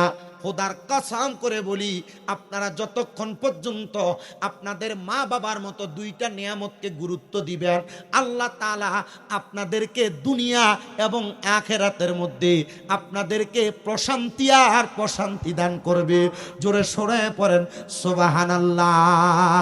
ওরে আল্লাহর পড়ে নবী আমার, আল্লাহর পড়ে নবী আমার, তারপরে মা জননী, মাঝে আমার নয়নের মনি, বলেন মাঝে আমার নয়নের মনি।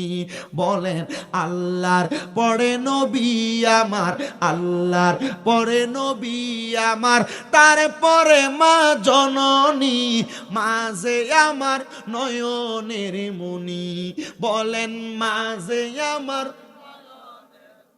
ওরে কত কষ্ট করে না মাগো সন্তানের লাগিয়া, নিজে না খাইয়া মাগো সন্তানের খাওয়াইলা, মাগো সন্তানের খাওয়াইলা। ওরে কোনো কষ্ট পাইলে মাগো জ্বরে চোখের পানি, মাঝে আমার নয়নের মনি, বলেন মাঝে আমার মনি, বলেন আল্লাহর পড়ে নবী আমার, আল্লাহর পড়ে নবী আমার, তারপরে মা জননী, মাঝে আমার নয়নের মনি, বলেন মাঝে আমার। ওরে নিজে না খাইয়া মাগো সন্তানের খাওয়াইলা, সন্তানের লাগিয়া মাগো কত কষ্ট করলা, মাগো কত কষ্ট করলাম। ওরে অসুস্থ হইলে তোমার জড়ে চোখের পানি, মাঝে আমার নয়নের মনি, বলেন মাঝে আমার নয়নের মনি। হায় হায় আল্লাহর পড়ে নবী আমার, আল্লাহর পরে নবী আমার, তারপরে মা জননী, মাঝে আমার নয়নের মনি, হাইরে মাঝে আমার মনি। মুসলমান ইমানদার অন্তরের কান লাগে শোনো, আমার ওয়াজের ধারাবাহিকতা যে দিকে ছিল, তিনজন ব্যক্তি তিনটা দোয়া করেছেন ভালো ভালো কাজের উসিলা দিয়া, আল্লাহ তাআলা সাথে সাথে তাদের দোয়াগুলা কবুল করেছে। আমি জানতে চাই আজকে যে পাটোয়ারি বাড়িতে শফিকুল আলম পাটোয়ারি স্মরণে এই জান্নাতের বাগান মাহফিল করা হয়েছে, আমরা যদি আল্লাহর দরবারে একজন বান্দার উসিলা দিয়া দোয়া করি, আমার আল্লাহ তাআলা আমাদের দোয়া কবুল করার ক্ষমতা আল্লাহর আছে না নাই? মুহাব্বতের আওয়াজে ওই আল্লাহরে খুশি করার জন্য জবান খুলে আর একটু জোরে সোরে দুরূদ শরীফ পড়েন, আল্লাহুম্মা সাল্লি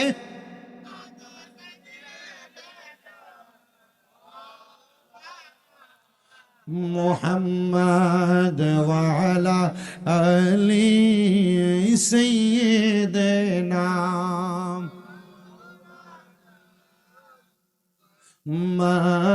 আল্লাহুম্মা সাল্লি, মুহাব্বত নিয়ে পড়েন।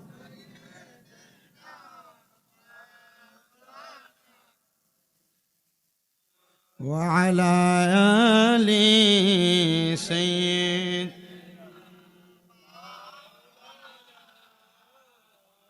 আমার প্রিয় মুসলমানেরা, যারা আল্লাহকে খুশি করার জন্য আল্লাহর কাছে ভালো ভালো কাজের উসিলা দিয়া দোয়া করে, তো দোয়া কবুল করে কি? এখন আমরা তো আল্লাহর কাছে ভালো কাজ দিয়ে আল্লাহর পছন্দের বান্দা হতেই পারি নাই। আল্লাহর পছন্দের বান্দা হয় যারা শয়তান ভয় পায় তাদের কি মারহাবা, আল্লাহর পছন্দের বান্দাদেরকে ভয় পায় কি শয়তানে না, পছন্দের বান্দারে বুঝে আল্লাহ ভয় পায়। আল্লাহর পছন্দের বান্দারে ভয় পায় কি? জোরে কর না। এলাকাতে মারামারি, এলাকাতে কাটাকাটি, এলাকাতে ঝগড়া ফাসাদ, এলাকাতে দ্বন্দ্ব, একজন আরেকজনের আঘাত, একজন আরেকজনের মাল চুরি, একজন আরেকজনের সাথে দ্বন্দ্ব, একজন আরেকজনের সাথে হাতাহাতি, একজন আরেকজনের সম্পদ চুরি দখল করা, একজন আরেকজনের উপরে মিথ্যা অপবাদ দেওয়া, জায়গা সম্পদ দখল করা, এগুলা চলে কিনা? চলে কিনা? এখন আপনার কাছে যদি প্রশ্ন রাখি, এলাকাতে নামাজি আছে কিনা, রোজাদার আছে কিনা, হজকারী আছে কিনা, যাকাত দেনেওয়ালা আছে কিনা, আপনার কাছে যদি প্রশ্ন করি দান করার মানুষ আছে কিনা, মানুষকে ভালোবাসে, মানুষকে মোহাব্বত করে এমন মানুষ আছে কিনা, সব আছে, তো শয়তান কই আছে? শয়তান আছে। যেটা সন্ত্রাস, যেটা মারামারি করে, যেটা দ্বন্দ্ব করে, যেটা মানুষের সম্পদ দখল করে, যেটা মানুষকে অত্যাচার করে, যেটা মাদক নিয়ে চলাচল করে, এটার লগে শয়তান নাই না, কারণ এটা নিজেই শয়তান। কথা কয় না, এটা নিজেই কি? যে জুলুম করে এটা নিজেই কি? যে সুদ খায় এটা নিজেই কি? যে হারাম খায় এটা নিজেই কি? যে মানুষের ভূমি দখল করে এটা নিজেই কি? যে সান্দাবাজি করে এটা কি? তো শয়তান কই? শয়তান ফাটোয়ারি বাড়ির মাহফিলের গেইডি, শয়তান অলিতলার মসজিদের গেইটে, শয়তান অলিতলা দরবার, খুশবাস দরবার, আশেপাশে দরবারের দরজার দরজায়। মহুজুর কি কন? মসজিদের দরজায় শয়তান, মাহফিলের দরজায় শয়তান, দরবারের দরজায় শয়তান, নামাজির কাছে শয়তান, রোজাদারের কাছে শয়তান। আরে বলেন কি? বলে হ্যাঁ, কারণ যারা শয়তানি করে শয়তান এদেরকে ধোঁকা দেওয়া লাগে না, যারা ইবাদত করে শয়তান এদেরকে ধোঁকা দেওয়ার জন্য মসজিদের দরজায়, দরবারের দরজায়, নামাজীদের কাছে, রোজাদারের কাছে, হজকারীর কাছে, ইবাদতকারীদের কাছে কাছে ঘুরে কখন তারে ধোঁকা দিয়া নামাজ থেকে দূরে রাখা যায়, রোজা থেকে দূরে রাখা যায়, আল্লাহওয়ালাদের থেকে দূরে রাখা যায়। হাজার চেষ্টা করলো মুসলমান ইমামদার যারা, সুন্নি যারা, এদেরকে আল্লাহওয়ালাদের কাছ থেকে দূরে নেওয়া শয়তানেরও সম্ভব না। ডান হাত তুলে বলেন ঠিক না বেঠে? আল্লাহু আকবার।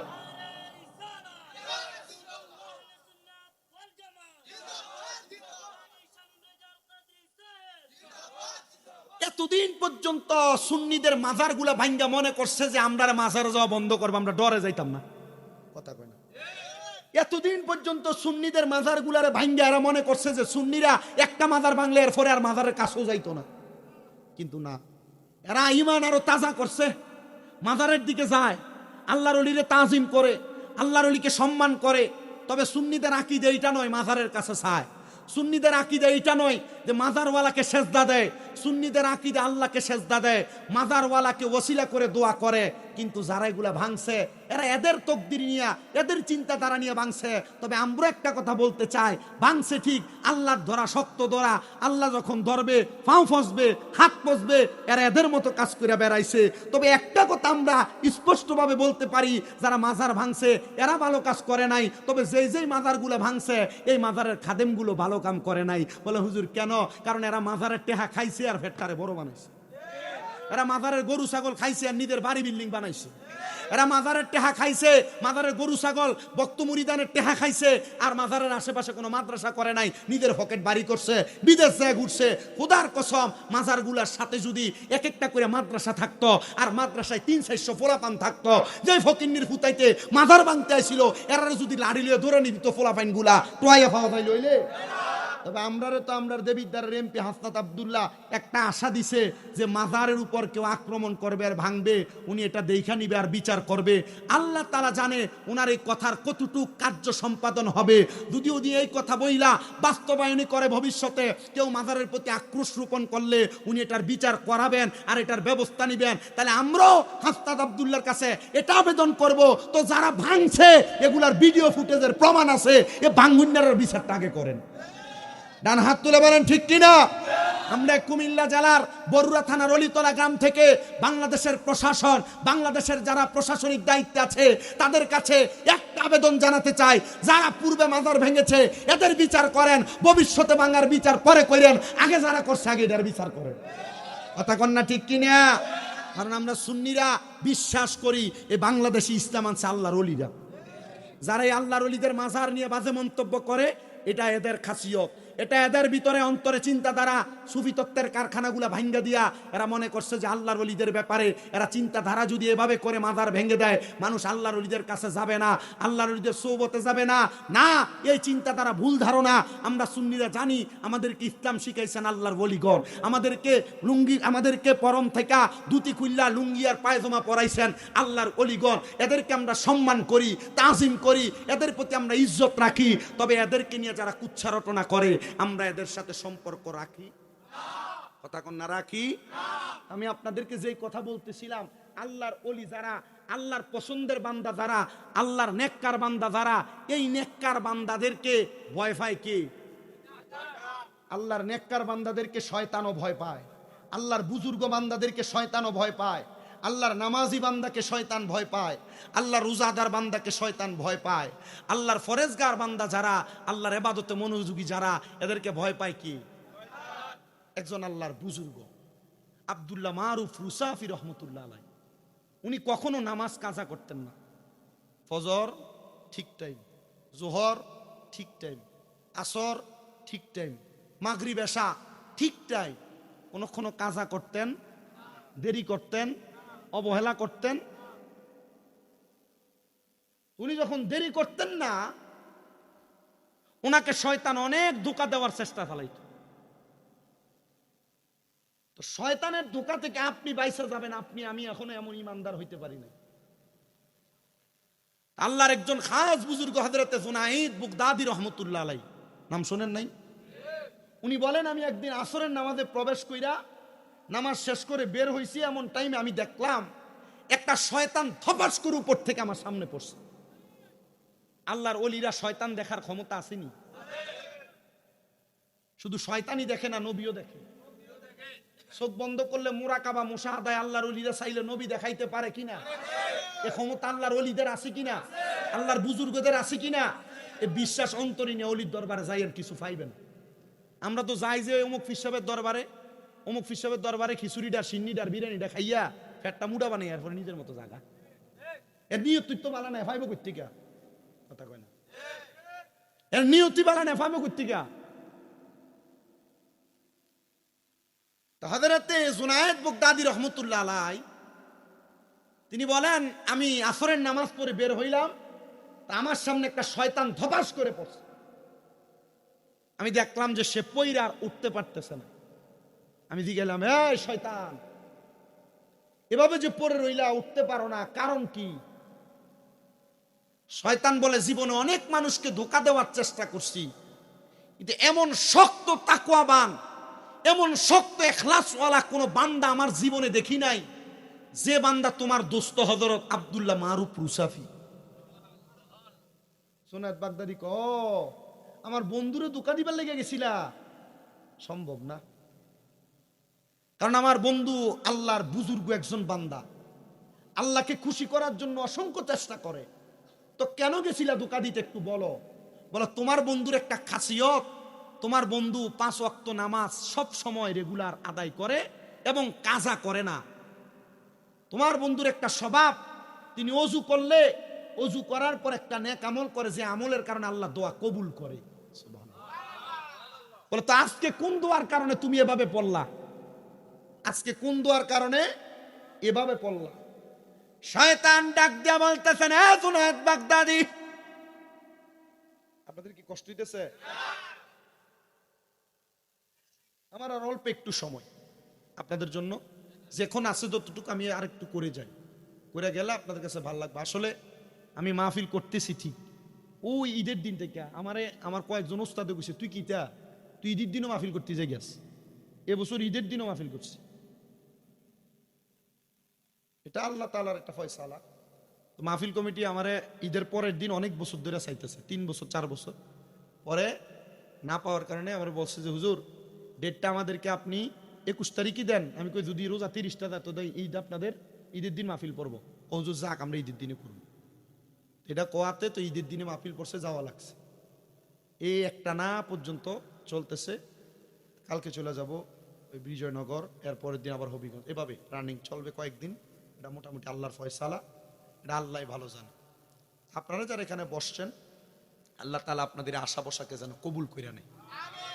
আমি যা বলতেছি বলার মধ্য থেকে যা শিখতেছেন, এই শিক্ষা থেকে যেন আল্লাহ তাআলা আমাদেরকে কিছু আমল করার তৌফিক দান করে। এতটুক মাইনা রাখেন। হয়তো আপনারা অনেকে এখানে বসছেন যারা আমার ফেসবুকের একটা বিষয় নিয়ে অনেকের মনে প্রশ্ন আছে। আমারে অনেক বেড়া দিয়ে গেছে যে, হুজুর আপনি উল্টে কেন দিলেন না? আমি কইছি যে, বাপের বয়সী, আমি এগুলার দিকে যাইতে চাই না। আপনি জিব্বাত কামড় দেন। আমি মাহফিলে আমি দেওয়ানের আগে মাহফিল কমিটি জুতা দিয়ে বাইরে দিছি। আমি এটা নিয়ে আমি নিজে কিছু কই নাই। আমার জিজ্ঞেস, আপনি মুরব্বী মানুষের সুরা ফাতের কথা জিজ্ঞেসেন কি লেগা? আমি কইছি যে, আমি এর লেগেছি, আমি মূলত এটা জিজ্ঞেসি এটা লেগে না। আমি এর প্রশ্ন করছিলাম, আমার আম্মার অসুস্থতা নিয়ে সমালোচনা করছেন কিরে? আমারে কইছে যে, তোর মাথায় কুমিল্লায়, আমি কি তোর মার খবর জানি? আমার এটা বলার পরে আমি কইছি যে, তো জানেন না তো সমালোচনা করছেন কি? এটা করার পরে জানেন থেকে আমি কইছি, কল দিছি 24টা আপনার মোবাইলে সমাজতার জন্য, ফিকাপ বাইরে জায়গা কল দিলে, এমনি কইছি। এটা যে কইছি দেখো আবার, এই আমি এটা বইলা দিচ্ছি, এগুলা ছাড়া যাবে না। আমি সবাইকে বলছি, কারণ আমি আমার পরবর্তী মাহফিলে অনেক জায়গায় এটা বইলা দিচ্ছি। কেন? কারণ এগুলা নিয়ে যদি আবার ইউটিউব সোশ্যাল মিডিয়ায় কথা হয়, একজন কেউ এবারে বালা কয়, কেউ আমারে বালা কয়, কেউ এবারে খারাপ কয়, কেউ আমারে খারাপ কয়। আমার কথা হলো, কেউ রে বালা কোনের দরকার নাই, কেউ রে খারাপ কোনের দরকার নাই, সমালোচনার দরকার নাই। কথা কি বুঝতে পারছেন? আমি এতটুক বুঝি, আমি এটা মাইনা নিছি বাপের বয়সী মানুষ আমারে কেন আমাদেরকে স্কুলে এমন দিয়েছে ফিরতে ফিরতে মাদ্রাসা লুঙ্গি গুলা লাইছে, মারতে মারতে পাঞ্জাবি সিরা লাইছে। তো একটা থাপ্পড়, এটা আমার জন্য, এটা আল্লাহর পক্ষ থেকে আমারে সুন্নি বড় বড় আলেমরা কইছে যে তুমি যদি চুপ থাকো এটা তোমার জন্য সমাজতা, আল্লাহর পক্ষ থেকে বড় নিয়ামত পাবে। আমি এই জন্য চুপ, আল্লাহর কসম আমি এই জন্য চুপ। সাবধানে, এটা নিয়ে কেউ কোনো সারা যাবে না, দাবি দিয়ে গেলাম। কথা কি বুঝতে পারছো? আমি একবার বলে দিচ্ছি, এটা আল্লাহর ফয়সালা। তো আমি যে কথাই ছিলাম, আপনি মাওলার হয়ে যান, দেখবেন আপনার দুনিয়া কঠিন হইলেও সহজ হয়ে যাবে। ঠিক না? কঠিন হইলেও এটা সহজ হয়ে যাবে। তো যে কথাই ছিলাম, এই কথা হইলে আপনি মাওলার হয়ে গেলে আপনার ইবাদত, আপনার কর্মকাণ্ডরে ভয় পাইব কে? আল্লাহ। শয়তান কে পাইব? শয়তান পাইব। তো শয়তান যে ভয় পাইব, এবার আল্লাহরে বুজুর্গ হওয়ার ব্যাপারে জোনাত বাগদাদি জিজ্ঞাসা, তো তুমি আজকে কি কাম করছো যেটার কারণে তুমি আসার খেয়ে পড়লা? শয়তান কয়, আপনার বন্ধু হযরত আব্দুল্লাহ মারুফ মুসাফি রহমতুল্লাহ আলাই, উনি অজু করছে, আমি ওনাকে অজুখানার ভিতরে, মানে গোসলখানার অজুর যেই ঘাটলা আছে পুকুরে, আমি ফিটলে ফালাই দিচ্ছি। তুমি পিছল থেকে উইটা ওনার কাপড় পরিষ্কার করে মসজিদের দিকে যাইব, আমি ওনার কান্দের উপরে ছাপ দিয়ে বসছি। কে কয়? শয়তান কয়, আপনার দোস্তের উপরে ছাপ দিয়ে বসছি। ওই ছাপ দিয়ে যেহেতু দোস্তের উপরে বসছ, কারণটা কি? বলে বুঝছিলাম উনি যেন আজকে নামাজটা একটু দেরি করে পড়ে, আর আসরের নামাজের সময় তো কম, উনি যেন এটা কাঁচা করে লা। মারহাবা কয় না? তবে আপনার দোস্তরে আমি কাজ করতে পারি নাই, নামাজ কাদা আমি করাইতে পারি নাই। বলে নামাজ কাদা করাইতে পারো নাই কেন? কেন কেন কারণটা কি বলো? বলে আপনার দোস্ত অজু কইরা উইঠা দাঁড়ায়া ডান হাতের শাহাদাত আঙ্গুলটা উপরের দিকে উঠায়া পড়ছে, আশহাদু আল্লা ইলাহা ইল্লাল্লাহু ওয়াহদাহু লা শারীকা লাহু ওয়া আশহাদু আন্না মুহাম্মাদান আবদুহু ওয়া রাসূলুহু। আপনার দোস্ত আকাশের দিকে তাকায়া শাহাদাত আঙ্গুলটা উপরের দিকে উঠায়া তার জবান দ্বারা এই কথাটা বলছে। শোনেন, ওনার শাহাদাত আঙ্গুলটা যখন উপরের দিকে উঠায়, আল্লাহর কসম ওই বুজুর্গ বান্দার শাহাদাত আঙ্গুলের ধাক্কা আমি শয়তান সহ্য করতে পারি না।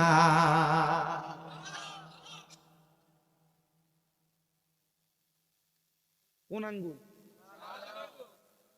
অনেক পরের কথা, জানা দেওয়া অনেক পরের কথা। শুধু একটা শাহাদাত আঙ্গুলের ধাক্কা শয়তান সহ্য করতে পারে না কোন বুজুর্গ বান্দা। আমাদের কেমন বুজুর্গ হওয়ার দরকার আছে না? এমন নামাজি হওয়ার দরকার আছে না? এমন রোজাদার ফরেজগার হওয়ার দরকার আছে না?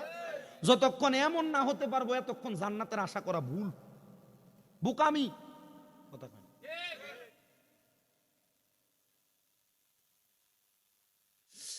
আমার প্রিয় মুসলমানেরা শুনুন, আদান দিব নাটকটা। আমার প্রিয় বুজুর্গ মুসলমানেরা, আমি আপনাদের কাছে সব সময় পরে আমারে মানছে মনে করবো যে আমি কালেকশনের হুজুর। আমি সব সময় তো খোঁজবাস দরবারে কালেকশন করি, তো করলে ওই এটার ধারাবাহিকতা এইটাই মনে করবে। কিন্তু আমি গতবার নিয়ে আগের বার কালেকশন করছি, যে এই কালেকশনের তো পাওয়া গেছে না। আমি একটা ছোট্ট কথা বলে দামু, এটা থেকে আপনারা কে দিবেন এটা আপনারা ফয়সালা করবেন। বনু কুরাইজার এক মহিলা রাহমাতুল্লিল আলামিন নবীর দরবারে আইসা প্রশ্ন করছি, ইয়া রাসূলুল্লাহ, আমার মা বাবা আমার অনেক সম্পদ দিয়া গেছে, কিন্তু আমার এই সম্পদগুলা পইরে আছে, আমার মা কবরে কেমন আছে আমি জানি না। এই সম্পদ থেকে আমি যদি আমার মায়ের জন্য আল্লাহর রাস্তায় কিছু ব্যয় করি, আল্লাহ কি আমার দোয়া কবুল করবে না? নবীজি বলছে করবে। তো নবী আপনি বলেন, আমি আমার মায়ের পক্ষ থেকে কি করলে আল্লাহ তাআলা আমার মারে মাফ করব? তখন বলছে যে তুমি তোমার আম্মা জানের জন্য পানি দান করো। কি দান করো? সৌদি আরব যারা গেছেন, মক্কায় মদিনায়, মদিনা শরীফের আশেপাশে মসজিদে গামামা, মসজিদে আবু বকর, মসজিদে ওমর ইবনে খাত্তাব, মসজিদ উসমান জিন নুরাইন, মসজিদে বুখারী, অনেকগুলা মসজিদ আছে না? মসজিদে আলী রাদিয়াল্লাহু তাআলা আনহু, প্রত্যেকটা মসজিদের ভিতরে এবং মক্কা শরীফের রাস্তার পাশে পাশে বড় বড় ট্রাক করে আইনা সৌদির বড় বড় পয়সাওয়ালারা পানি বিতরণ করে। আল্লাহ হাজি হাদিয়া বইলা বইলা পানি বিতরণ করে। যারা গেছেন এটা জানেন আপনারা, মসজিদের ফ্রিজের ভিতরে আইনা আইনা পানি টাল দিয়ে রাখে। কেন? যেটা জানে এটা উত্তম, মৃত ব্যক্তিদের জন্য সবচাইতে উত্তম দান এটা। ওই মহিলা বলে, ইয়া রাসূলুল্লাহ, আমি আমার মায়ের জন্য কি করব আপনি একটা বার বলেন। আল্লাহর হাবিব মুহাম্মদুর রাসূলুল্লাহ সাল্লাল্লাহু আলাইহি ওয়াসাল্লাম বলেন, তুমি তোমার আম্মা জানের পক্ষ থেকে মদিনার মানুষের জন্য পানির ব্যবস্থা করে দাও। নবী আমার বড় খুশি হয়ে গেলেন, রাজি হয়ে গেলেন। রাজি হয়ে খুশি হইয়া রাহমাতুল লিল আলামিন নবীজির এই কথা শুনা মহিলাটা বলেন, ইয়া রাসূলুল্লাহ, আপনাকে সাক্ষী রাইখা আমি এই মদিনার পাশে একটা কূপ খনন করে দিলাম। নবী আমার বলেন, মহিলা তুমিও সাক্ষী থাকো, এই কূপ থেকে যত মানুষ পানি আহার করবে, ব্যবহার করবে, উপকৃত হবে।